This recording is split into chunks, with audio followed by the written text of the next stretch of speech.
আর পরে আসছে কুরবানি। ভাগে কুরবানি দেওয়া যাবে কি যাবে না, এই বিষয়ে দলিলের অভাব নাই, অনেক দলিল আছে। তাহলে পরে কিছু দলিল আপনাদেরকে পেশ করা যায়, তাই না? আবু দাউদ রাহিমাহুল্লাহ হাদিস বর্ণনা করছেন, as-safar কি কই গেল, عن جابر رضي الله تعالى عنه قال كنا نتمتع في عهد رسول الله صلى الله عليه وسلم نذبح البقرة عن 7 والجزور عن 7 نشترك فيها। আমরা রাসূলুল্লাহ সাল্লাল্লাহু আলাইহি ওয়াসাল্লামের যুগে একটি কুরবানি পশু গরুতে 7 জনে অংশগ্রহণ করতাম, একটি উটে আমরা 7 জনে অংশগ্রহণ করতাম। হাদিস পেয়েছেন আবু দাউদ 2424 নম্বর হাদিস, এক হাদিস গেল। এরপরে এটা হলো ডাইরেক্ট রাসূল সাল্লাল্লাহু আলাইহি ওয়াসাল্লামের মুখের বাণী, এবার কাজে কর্মে পরিণত করেছেন রাসূল সাল্লাল্লাহু আলাইহি ওয়াসাল্লাম। এই হাদিস আন জাবির রাদিয়াল্লাহু তাআলা আনহু আন্না নবী সাল্লাল্লাহু আলাইহি ওয়াসাল্লাম قال البقرة عن 7 والجزور عن 7। এই হাদিসটি আবু দাউদে আছে, হাদিস নাম্বার 2425 নম্বর হাদিস, এবং হাদিস সহিহ বিশুদ্ধ হাদিস। জাবের রাদিয়াল্লাহু তাআলা আনহু বলেন রাসূলুল্লাহ সাল্লাল্লাহু আলাইহি ওয়াসাল্লাম বলেছেন একটা গরুতে 7 জন, একটা উটে 7 জন দিতে পারবে। তাহলে আগে ছিল কথা, এখনো কথা। এবার আর একটা হাদিস আপনাদেরকে বলি, মাস্তাইসারা মিনাল হাদিদা ওয়াজাদাহু আন জাবের ক্বালা কুন্না নাতামাত্তাউ, একই হাদিস। আগে গেল আমরা কুরবানিতে একটা গরুতে অংশগ্রহণ করেছিলাম, ওটা ফেইলি, আর পরেরটা হচ্ছে কওলি, অর্থাৎ ওটা কাজে কর্মে পরিণত করে দেখাইছেন রাসূলুল্লাহ সাল্লাল্লাহু আলাইহি ওয়াসাল্লাম, আর পরেরটা উনি নিজে মুখে বলেছেন। হাদিসগুলো সবই সহিহ। তাহলে এখন প্রশ্ন হলো, এই হাদিস যেটা বললেন কুন্না নাতামাত্তাউ, অর্থাৎ উমরা করতে গেছিলাম আমরা, ওই সময় এটা করা হয়েছে। হুদাইবিয়ার যুদ্ধের সময় সাহাবায়ে কেরাম এইভাবে 7 ভাগে কুরবানি দিয়েছেন। এরপরে যতগুলো হাদিস পাওয়া যায় সবগুলো সফর অবস্থায়। ভাগে কুরবানি যত হাদিস পাওয়া যায় কি অবস্থায়? সফর অবস্থায়। এখন আমাদের দেশের হুজুরা চিন্তা করছে যে সবগুলো যেহেতু সফরে, এটা বাড়িতে থাকাকালীন চলবে না। কারণ কোন সময় বাড়িতে যখন ছিলেন রাসূলুল্লাহ সাল্লাল্লাহু আলাইহি ওয়াসাল্লাম, সাহাবায়ে কেরাম, তখন তারা কি করে নাই? ভাগে কুরবানি দেয় নাই। তাহলে দলিল কয়টা হলো? ভাগে কুরবানি না দেওয়ার দলিল কয়টা হলো? 2টা। 1 নম্বর, যা দিয়েছেন ভাগে সবগুলো সফরে ছিল। 2 নম্বর, বাড়িতে থাকা অবস্থায় অর্থাৎ মুকিম অবস্থায় ভাগে কুরবানি দেন নাই, তাহলে তো ভাগে চলবে না, এটা বোঝা যাচ্ছে, ঠিক কি না? কি বলেন? এটাই বোঝা যাচ্ছে। তাহলে এখন আমাদেরকে দেখতে হবে যে ভাগে কুরবানি দেওয়া যাবে না মুকিম অবস্থায়, এ ধরনের কোনো নিষেধাজ্ঞা আছে কিনা? আসমানের নিচে জমিনের উপরে এমন কোনো নিষেধাজ্ঞা নাই। রাসূলুল্লাহ সাল্লাল্লাহু আলাইহি ওয়াসাল্লাম যেটা সফরে হালাল করেছেন, উনি বলে দিয়েছেন যেটা সফরের জন্য খাস, বাড়িতে যে এটা চলবে না। রাসূলুল্লাহ সাল্লাল্লাহু আলাইহি ওয়াসাল্লাম এক যুদ্ধে ঘোষণা দিলেন তোমরা গাধার গোশত খাও। এরপরে রাসূলুল্লাহ সাল্লাল্লাহু আলাইহি ওয়াসাল্লাম বললেন এই গাধার গোশত খাওয়া যাবে না, এটা স্টপ করো, বন্ধ করে দিলেন। যুদ্ধে চলে গেছে সাহাবায়ে কেরাম, কয়েক মাস বাড়িতে আসতে পারে না, স্ত্রীদের কাছে দেখা নাই, সাক্ষাৎ নাই।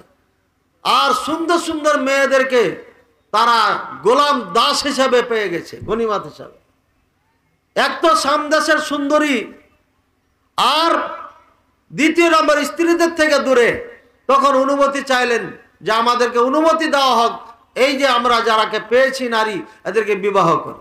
রাসূলুল্লাহ সাল্লাল্লাহু আলাইহি ওয়াসাল্লাম সাময়িক তাদেরকে বিবাহ করার অনুমতি দিয়েছিলেন। একে মুতআ বিবাহ বলা, নেকাহে মুতআ। এরপরে রাসূলুল্লাহ সাল্লাল্লাহু আলাইহি ওয়াসাল্লাম নিষেধ করে দেন যে এটা এরপর থেকে আর চলবে না, একদম নিষেধ। কুরবানি রাসূলুল্লাহ সাল্লাল্লাহু আলাইহি ওয়াসাল্লাম সফর অবস্থায় দিয়েছেন। মদিনাতে যতদিন ছিলেন 10 বছর কুরবানি দিয়েছেন।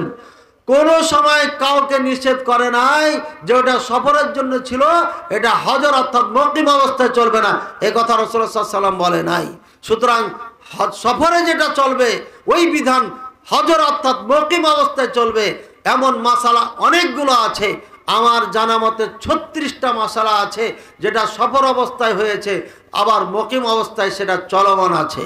সুতরাং সফরে হয়েছে বলেই মুকিম অবস্থায় চলবে না, এই ফতোয়া সম্পূর্ণ ভিত্তিহীন এবং উসুল কায়দা ল নিয়ম নীতি সূত্রর বহির্ভূত ফতোয়া, এটা চলবে না। এবার একটা প্রশ্ন, যে মুকিম অবস্থায় ভাগে দেয় নাই, যেমন কুরবানি ভাগে মুকিম অবস্থায় দেন নাই সাহাবায়ে কেরাম, ঠিক তেমনি ওনারা মুকিম অবস্থায় উট কুরবানি দেননি এবং গরু কুরবানি দেন। বুঝছেন ইমাম সাহেব? মুকিম অবস্থায় যেমন ভাগে দেন নাই, মুকিম অবস্থায় উটও কুরবানি দেয় নাই, গরুও কুরবানি দেন নাই। তাহলে বোঝা যাচ্ছে মুকিম অবস্থায় গরু উট কুরবানি দেওয়া যাবে না। ওইভাবে যদি হাদিস বুঝি তাহলে বাড়িতে থাকা অবস্থায় গরু উট কুরবানি দেওয়া যাবে না। এই জন্য যে রাসূলুল্লাহ সাল্লাল্লাহু আলাইহি ওয়াসাল্লাম দেন নাই, সাহাবায়ে কেরামও দেন নাই। তাহলে আগের যুক্তি যেভাবে হাদিস বোঝার চেষ্টা করেছেন আমাদের বাংলাদেশে আলেম ওলামা, কিছু আলেম ওলামা, এভাবে হাদিস বুঝলে পারে কুরবানি গরু উট দেওয়াই যাবে না, দিতে হলে পারে হজে যেয়ে দিতে হবে, এখানে দেওয়া যাবে না। সুতরাং এই যুক্তি চলবে না। এবার আরেকটা প্রশ্ন, যে একটা গরুর মাথা কয়টা মাথা ভাই? একটা মাথা। তো একটা গরু একটা মাথা হলে 7 জনে কেমনে হয়? আমাকে একজন এভাবে প্রশ্ন করেছে যে গরুতে একটা মাথা একটা, তো 7 জনে কিভাবে হয়? দেখেন, আল্লাহ পাক রব্বুল আলামিন কুরবানি আমাদেরকে যে বিধান দিয়েছেন, একটা মাথা দিতে হবে এমনটি করেন নাই, যেমন আকিকার ব্যাপারে আছে। আকিকায় ভাগে চলবে না, কিন্তু এটা ভাগে করে রাসূলুল্লাহ সাল্লাল্লাহু আলাইহি ওয়াসাল্লাম দেখিয়ে দিয়েছেন। সুতরাং এখানে ভাগে দেওয়া যাবে। সফর অবস্থায় যেমন এক মাথায় 7 জন পার হয়েছে, মুকিম অবস্থায় এক মাথায় 7 জন পার হবে। ওখানে যেমন পার, এখানেও তেমন পার। সুতরাং ওখানে যদি পার হয়ে যেতে পারে, তাহলে সফর অবস্থায় যদি পার হয়, মুকিম অবস্থা পার হবে না, একই তো। এই প্রশ্ন ইবনে ওমর রাদিয়াল্লাহু তাআলা আনহু যুগে হয়েছে। ইবনে ওমর রাদিয়াল্লাহু তাআলা আনহুকে সাহাবী নামক একজন ব্যক্তি, তিনি যা বলছেন, সালতু ইবনে ওমর কুলতু আল জাজুর আল বাকারা তুজজি আন সাবাতিন। সাহাবী রাহিমাহুল্লাহ ইবনে ওমর রাদিয়াল্লাহু তাআলা আনহুকে বলছেন, হে ইবনে ওমর, একটা গরু একটা উট 7 জনের জন্য এনাফ, ভাগে কুরবানি দিতে পারে। কালা, ইবনে ওমর বলছেন, ইয়া সাহাবী, এই সাহাবী, ওয়ালাহা সাবাতু আনফুস, আর কি 7টা আত্মা আছে? তুমি যে বলছো গরুতে 7টা দেওয়া যাবে, উটে 7টা দেওয়া যাবে, তাহলে কি তার 7টা আত্মা আছে নাকি? মানে মাথা বলেন আর আত্মা বলেন একই জিনিস। তখন সাহাবী বলছেন, ক্বালা কুলতু ইন্না আসহাবা মুহাম্মদ সাল্লাল্লাহু আলাইহি ওয়াসাল্লাম ইয়াজামুন আন্না রাসূলুল্লাহ সাল্লাল্লাহু আলাইহি ওয়াসাল্লাম সান্নাল জাজুরা ওয়াল বাকারাতা আন সাবআতি। সুবহানাল্লাহ। قال فقال ابن عمر لرجل كذاك يا فلان قال نعم قال ما شعرت بهذا। এটা মুসনাদ আহমদে আছে 22340 নম্বর হাদিস, মাজমাউজ জাওয়ায়েদে 3য় খণ্ড 226 নম্বর। সাহাবী বলছেন, হে ইবনে ওমর রাদিয়াল্লাহু আনহুমা, আপনি কি জানেন না মুহাম্মদ সাল্লাল্লাহু আলাইহি ওয়াসাল্লামের সাথীরা একটা উটে একটা গরুতে 7 জন দিতে পারবে, এটা তাদের বিশ্বাস ছিল। ইবনে ওমর রাদিয়াল্লাহু তাআলা আনহুমাকে যখন সাহাবী কথা বললেন, তখন পাশে একজন মানুষ বসা ছিল, তাকে বললেন, এমনই কি কথা? সাহাবী কি ঠিক বলেছে? উনি তখন বললেন, হ্যাঁ উনি ঠিক বলেছেন। বোঝা যাচ্ছে উনি একজন সাহাবী পাশে বসা ছিলেন। তাকে যখন জিজ্ঞাসা করলেন, তিনি বললেন, হ্যাঁ সাহাবী সত্য বলেছে। তখন বলছে, ফামা শাআতু বিহাদা, এটা আমার জানা ছিল না, এটা আমার জানা ছিল না। ইবনে ওমর রাদিয়াল্লাহু তাআলা আনহুর মতো সাহাবী এই মাসালা ওনার জানা ছিল না। যদি এই বর্ণনা সহি হয় তাহলে এমন প্রশ্ন ইবনে ওমর রাদিয়াল্লাহু আনহুর মাথার মধ্যে এসেছিল যেই প্রশ্নটা বর্তমান আমাদের আলেম ওলামা কিছু করতেছে। এরপরে ইবনে ওমর রাদিয়াল্লাহু আনহু স্পষ্ট মাসালা করার পরে এবং তিনি সাথে সাথে ফিরে আসলেন। এমন একজন জালিল কদর সাহাবী, একজন তাবিঈর কথা শুনে উনি মাসালা রুজু করলেন। যেহেতু সাহাবায়ে কেরাম এটা ধারণা রাখে, বিশ্বাস করে রাসূল সাল্লাল্লাহু আলাইহি ওয়াসাল্লাম এই কাজ করতে বলেছেন, সুতরাং এটা বৈধতা আছে। আমি ইবনে ওমরের আপনার কি করা, এটা প্রত্যাখ্যান করার অধিকার নাই। তিনি এটা গ্রহণ করে নিলেন। ইবনে ওমর যদি গ্রহণ করে নিতে পারেন, আপনাকে গ্রহণ করতে কে নিষেধ করেন? কিসের এত বড় আলেম হয়েছেন আপনি? সত্যকে মানতে আপনার এত কষ্ট কেন? ভাইয়ের আমার, যারা এই সমস্ত যুক্তি দেয়, এই যুক্তির খণ্ডন 1400 বছর আগে হয়ে গেছে। যেই মাথায় এক মাথা দিয়ে 7 জন সফরে পার হয়েছে, ওই এক মাথা দিয়ে হজরে অর্থাৎ মুকিম অবস্থায় বাড়িতে পার হবে। এটা আল্লাহ পাক রব্বুল আলামিনের পক্ষ থেকে বিধান। এখানে যুক্তি আর উক্তি দিয়ে এই বিধান আপনি বাস্তবায়ন করলে এটা হবে না। কথা কি ক্লিয়ার না? ক্লিয়ার না? এবার 7 জন কারা হবে, এই এক বিরাট মাসালা। 7 জন কারা হবে? জৈনকা আলেম সাহেব আমাকে বলেছিলেন, মাদানী সাহেব আপনি 7 ভাগের পক্ষে কুরবানির ফতোয়া দিচ্ছেন, আমার মাসালা তো একটু ভিন্ন আছে, আমরা এটাকে বৈধ মনে করি না। আমি বললাম যে আপনি আমাকে, আমি একটা আরেকটু লাইন বলেছিলেন, ওটা বলি না। উনি জানেন, আমি জানি, আল্লাহ জানেন। আমি মিথ্যা বললে পারে আল্লাহ বিচার করবেন। যদি আমার বক্তব্য উনি শোনেন তাহলে পারে উনি জবাব দিবেন। আমি বলবো মাসালার থেকে রুজু করে আসতে হবে, আর না হলে মুখলেস মাদানিকে মাসালা বুঝাইতে হবে।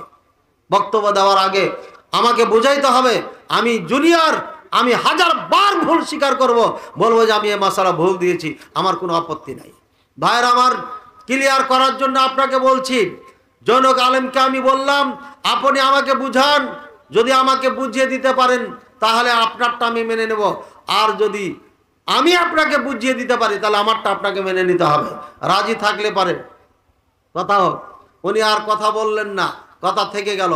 এরপরে বহুদিন পরে বলতেছেন কুরবানি ভাগে দিতে পারবে। কিভাবে ভাগে কুরবানি দেওয়া যাবে? তাহলে শর্ত কি? এক পরিবার হতে হবে।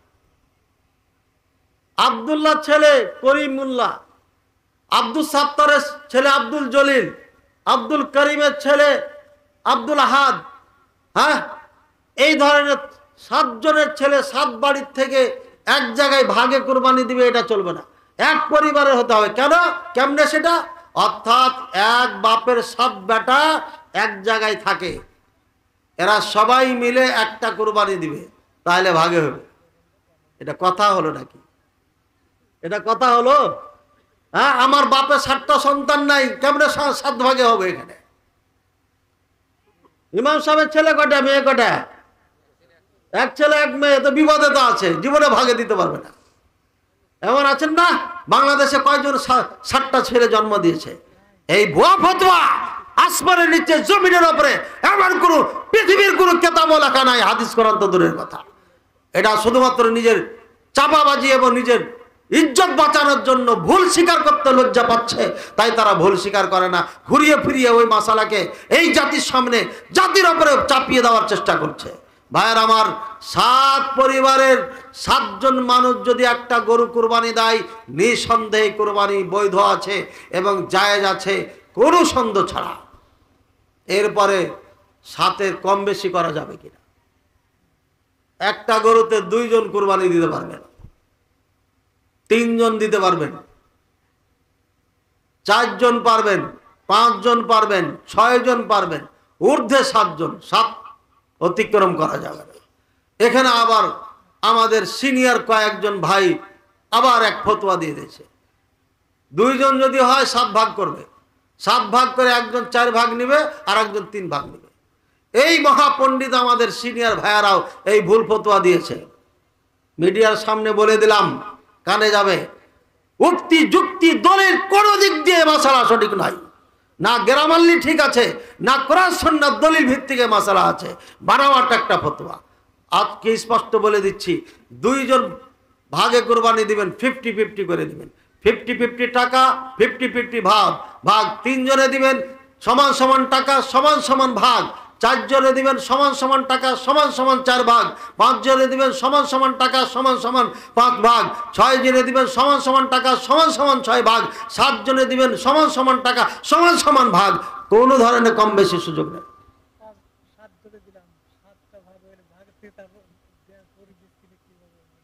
আসছে আসছে, তাড়াহুড়া করেন না। ভুলি নাই, ভুলে গেলে পরে আবার বলবেন। তাহলে বুঝলেন, একটা গরুকে কয়জন দিতে পারবেন? 2 জনে পারবেন। 1 জন দিলে বেটা। সব সময় এই মাসালাই বলি আমরা, 1 জনে দেন, একা দেন, একা দেন।